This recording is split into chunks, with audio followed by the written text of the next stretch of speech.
Bonjour à tous, on se retrouve pour une nouvelle vidéo pédagogique sur les liquidités. Comme d'habitude, qui dit vidéo pédagogique dit prise de notes, donc on sera un Word ou une feuille blanche.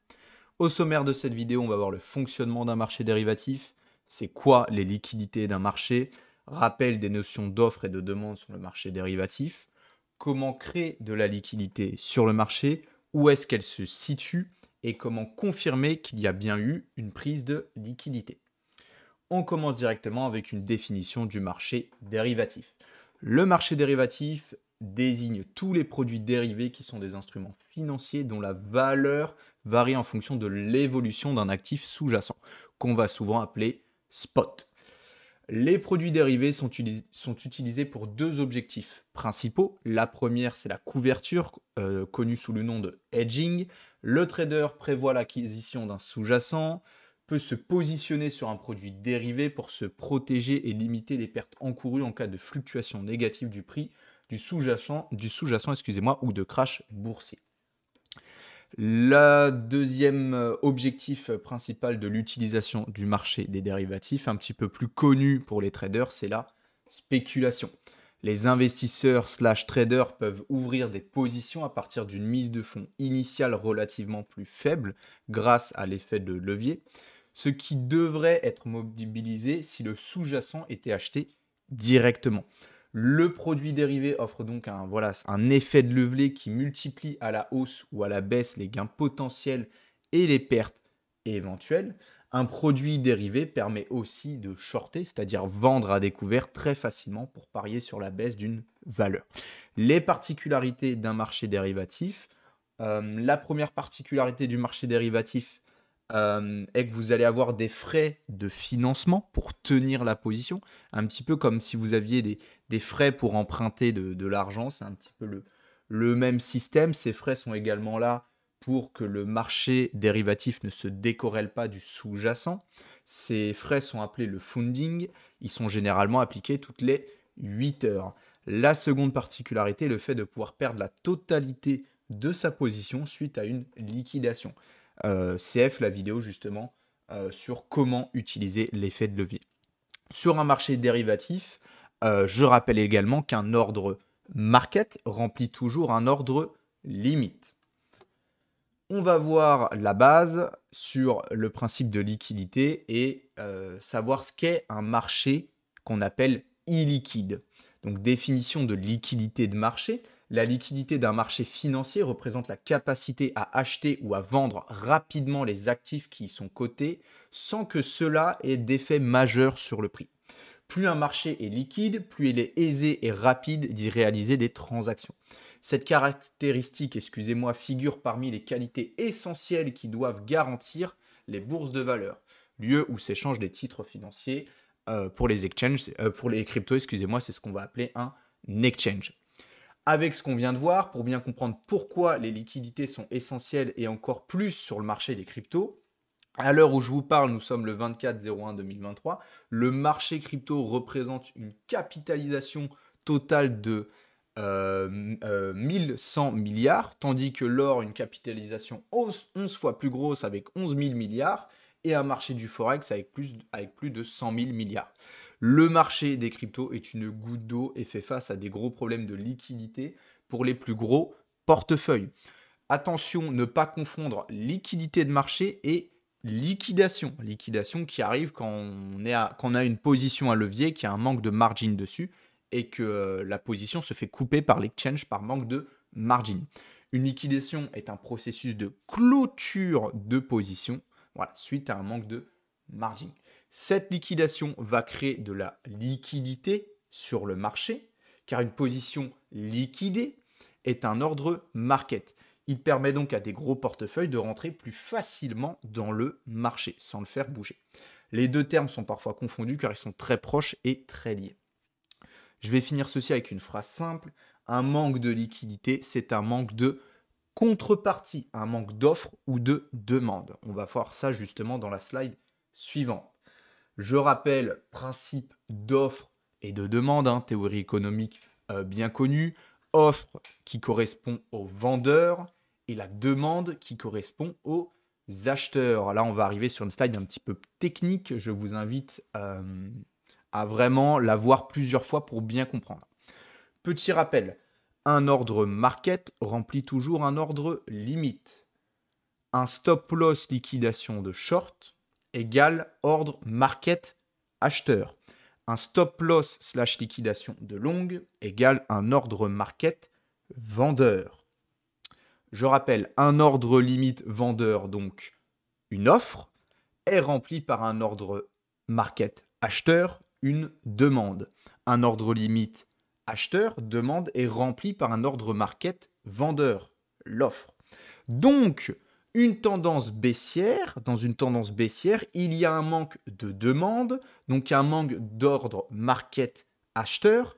Le marché va alors créer la liquidité manquante avec des stop loss, liquidation de short. Dans une tendance haussière, il y a un manque d'offres, donc un manque d'ordre market vendeur. Le marché va alors créer la liquidité manquante avec des stop loss, liquidation de longue. Les deux petites phrases que je viens de vous évoquer sont essentielles à comprendre. Je vous ai mis sur cette slide, je vous invite à faire pause, à poser sur le papier, à essayer de faire un petit peu toutes les connexions synaptiques dans votre cerveau pour bien comprendre ça, pour bien comprendre pourquoi le marché en fait a deux phases, phase d'expansion et phase de compression. Et c'est pour ça que dans les phases de compression, on va aller chercher de la liquidité pour continuer la phase d'expansion en tendance. Et c'est avec ces deux phrases que je viens de vous évoquer, ça vous permet de comprendre pourquoi on a ces phases de compression pour choper de la liquidité pour justement continuer ce marché. C'est super important, vraiment. Ok, comment créer de la liquidité sur le marché? Maintenant qu'on a vu pourquoi elle est créée, on a répondu au pourquoi. Maintenant, le comment. C'est-à-dire qu'un manque de liquidité, c'est un manque de contrepartie, comme on avait vu juste au-dessus. On a vu du coup à quoi correspondait ce manque de contrepartie, excusez-moi. On va voir comment le marché, en termes de structure, qu'est-ce qu'il va faire pour combler ce manque de contrepartie. Comme je vous l'ai déjà dit, le marché évolue en deux phases, juste avant. 20% du temps, il est en phase, ce qu'on appelle d'expansion, c'est-à-dire que le marché va être en tendance très forte, à la hausse comme à la baisse. Et 80% du temps, il va être en phase de compression. Phase de compression, c'est une phase de marché où il n'y a pas de tendance. Le marché va être en range, il va évoluer en triangle. Bref, le marché comprime et ne fait pas de grande volatilité, ne fait pas de phase d'expansion. C'est pendant ces phases de compression que le marché va créer de la liquidité manquante grâce à l'accumulation de stop loss slash liquidation dans une zone pour finir par venir chercher cette zone avec ce qu'on appelle un fake move, en français faux mouvement. Ce fake move permet de venir chercher les stop loss liquidation accumulés et donc créer la contrepartie manquante. Parce que rappel, les stop loss liquidation, ce sont des ordres market. C'est le concept de AMD. Accumulation, manipulation, distribution. C'est dans la manipulation que la liquidité est créée. On a un petit exemple juste ici. Nous avons l'accumulation, donc une phase de compression un petit peu en range avec voilà, les sommets et les lows. On a la manipulation vers le bas, donc pour créer la liquidité, pour venir chercher les stop loss qu'on avait créés sous ces lows. Et on repart en tendance haussière avec la distribution. Voilà, on voit ici que c'était une tendance haussière. Donc voilà, tendance haussière, accumulation, manipulation, distribution. Voilà, très très important de comprendre ça. Hop là, excusez-moi. C'est un principe assez connu de ICT. À la question de savoir où trouver ces liquidités de marché, vous devez d'abord répondre aux questions qui est dans quelle tendance est le marché? Parce que si on sait dans quelle tendance est le marché, on sait du coup si ce qui nous manque c'est de l'offre ou de la demande. Et donc on va pouvoir savoir si on cherche des liquidations de short ou des liquidations de longue. Quelle contrepartie il nous manque? Et quand on est dans une tendance forte, il nous manque forcément une contrepartie. C'est pour ça que la tendance est forte. Dans quelle phase de marché sommes-nous? Si on identifie dans quelle phase de marché, on va pouvoir voir qu'on est en train de créer de la liquidité. Et donc, il va y avoir une opportunité de rentrée quand on va venir attraper cette liquidité. N'oubliez pas le principe de fractalité du marché. Je vous sors prochainement une vidéo sur ce principe pour que vous y voyez plus clair. Maintenant, où se situent les liquidités du marché? À quel niveau, à quelle structure sont ces liquidités? La liquidité de marché va se situer à plusieurs endroits différents en fonction du style de trading que vous avez, principe de fractalité. N'oubliez pas toujours avoir en tête pourquoi vous rentrez, parce que là on est en train de voir les liquidités, donc c'est souvent une notion qu'on évoque pour rentrer sur un trade. N'oubliez pas que quand on rentre, il faut également sortir. Donc quand vous rentrez, pensez toujours à la sortie. Petit rappel. La liquidité se situe au high, low des mouvements. C'est ce genre de prise de liquidité qui va permettre de continuer la tendance. Petit exemple ici, on avait une tendance haussière, on crée une phase de compression. Donc comme on a vu ici, c'est la phase d'accumulation. Vous appelez ça comme vous voulez. Phase d'accumulation, on voit qu'on vient justement, pourquoi on appelle ça une phase d'accumulation? Parce qu'on vient accumuler de la liquidité. Un lot, deux lots, trois lots, 4 lots, 5 lots, 6 lots, 7 lots, 8 lots, drop, phase de manipulation. On vient chercher toutes les liquidités, tous les lots, création de la liquidité, ce qui permet du coup aux gros acteurs de ce marché de rentrer en position. Ils absorbent tous les vendeurs qui restaient et on repart en tendance haussière. Accumulation, manipulation, distribution. Voilà, donc ça c'est pour un petit peu les prises de liquidité au niveau du swing trading, on va dire. Pour de l'intraday scalping, la liquidité peut également se situer dans les naked POC daily et les naked POC de session. On va voir ça justement, la liquidité avec les NPOC, naked POC daily. Pour le principe de naked POC, je vais également vous faire une vidéo qui va sortir dans 2-3 jours pour détailler un petit peu plus ce principe de naked POC. On voit ici une phase de compression sur une vue market profile avec des volumes profile. On voit ici un naked POC. Le marché vient chercher ce naked POC pour au final repartir à la baisse. On voit que là, justement, quand on est venu chercher ce naked POC, on n'est pas venu directement chercher le sommet. On est d'abord venu chercher le naked POC. On a créé une baisse pour venir chercher ce lot. Au final, partir à la hausse pour venir chercher ce sommet, puis repartir à la baisse pour revenir chercher le naked POC qu'on avait créé ici. Donc, vous voyez, il faut jongler entre les naked POC qu'on va créer et également les sommets et les lots des phases de compression. Et c'est dans ce genre de phase où on va pouvoir faire du trading qu'on appelle intraday, où il y a des trades justement à chaque fois qu'on a de la prise de liquidité, que ce soit sur les sommets ou les lots ou sur les naked POC, c'est de la prise de liquidité, on va pouvoir rentrer sur un trade. Ok, on a également les naked POC de session qui sont un petit peu plus pour du scalping, voire intraday en fonction de dans quel timing on se situe. On a par exemple ici toute une journée avec une session. Donc je rappelle les sessions, session asiatique, session Londres, session New York et session close. Close, c'est une session où il n'y a pas d'institutionnel. Donc on voit la session asiatique qui se met en termes de volume sur la même distribution que la fin de la session close ici. Vous voyez, même distribution, ce qu'on appelle une distribution en termes de volume profile en P.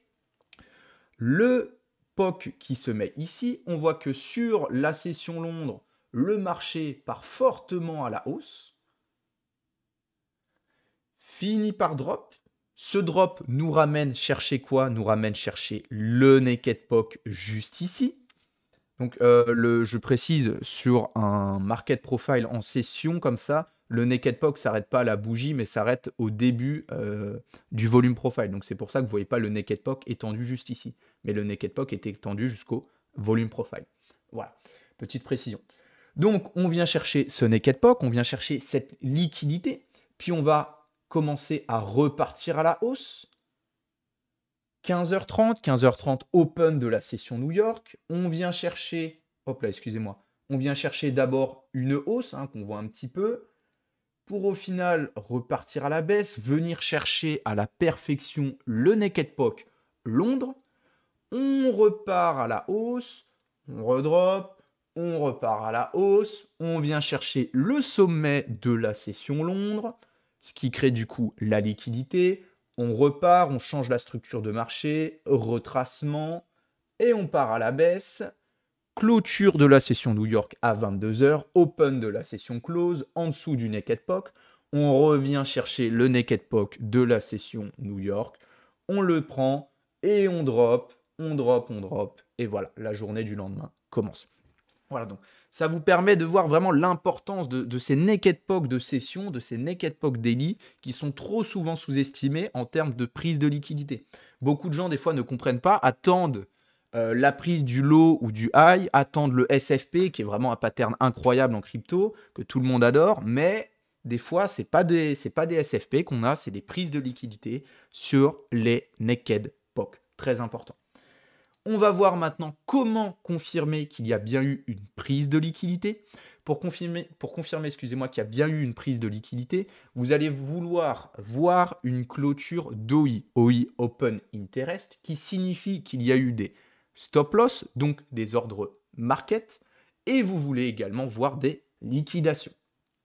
Donc pour voir les clôtures d'OI, vous pouvez, aller sur le site Coinalyze, qui est gratuit, ou vous avez également sur le site ExoChart qui est payant. Donc là, on a une visu des OI sur ExoChart.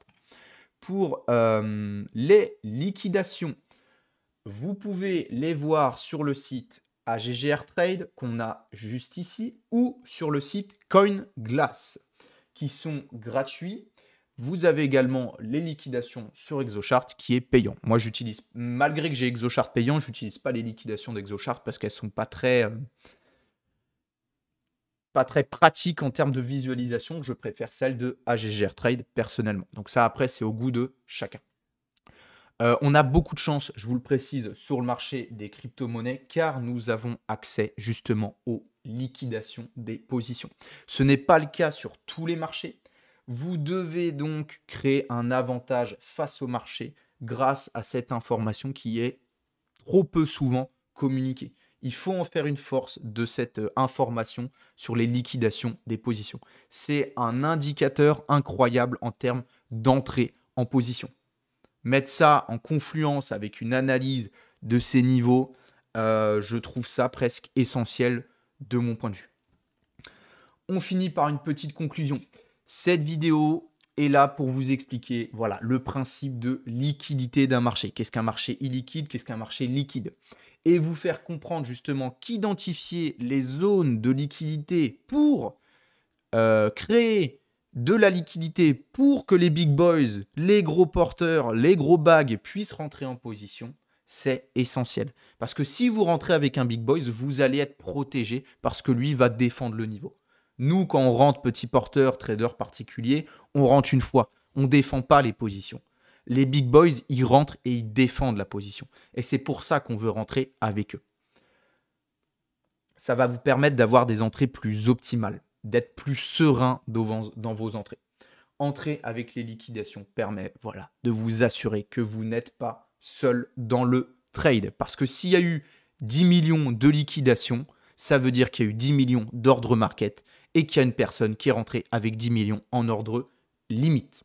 Bien évidemment, ce n'est pas parce qu'on vient d'avoir une liquidation que le marché va tout de suite se retourner. Le marché met du temps, les big boys vont absorber et après, ça va partir.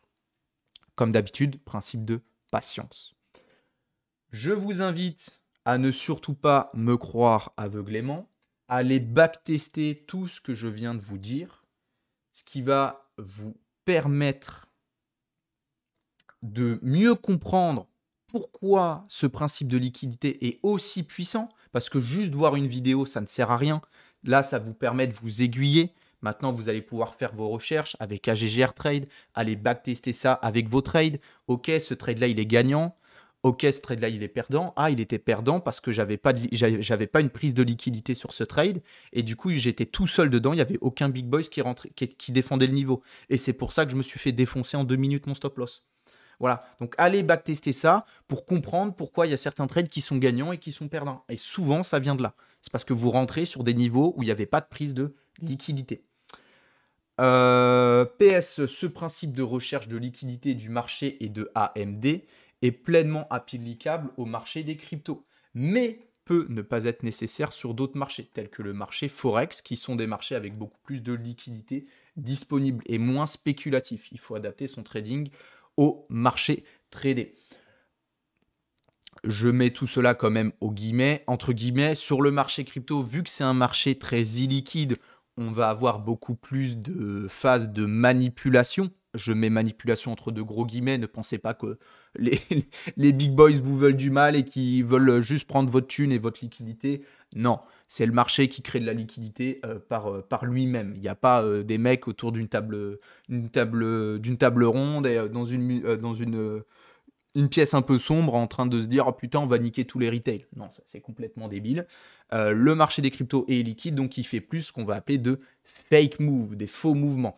Le marché lui du forex est plus liquide, mais ce principe s'applique également à ce marché, hein. On a également des phases d'accumulation pour créer de la liquidité avec une phase de manipulation et une continuation ensuite de la tendance avec la distribution. Même principe à appliquer au marché Forex, mais bien évidemment à faire du backtest, comme d'habitude. Je vous mets les sources utilisées pour faire cette vidéo dans la description. Comme d'habitude, si vous avez pris de la valeur, vous mettez un petit commentaire, ça m'occupe quand je suis aux toilettes. Et n'oubliez pas de me rejoindre sur Discord ou venir me voir quand je trade en live sur Twitch de 8h à 10h et de 14h20 à 17h20. Je vous remercie de votre écoute et je vous souhaite à tous une très bonne fin de journée.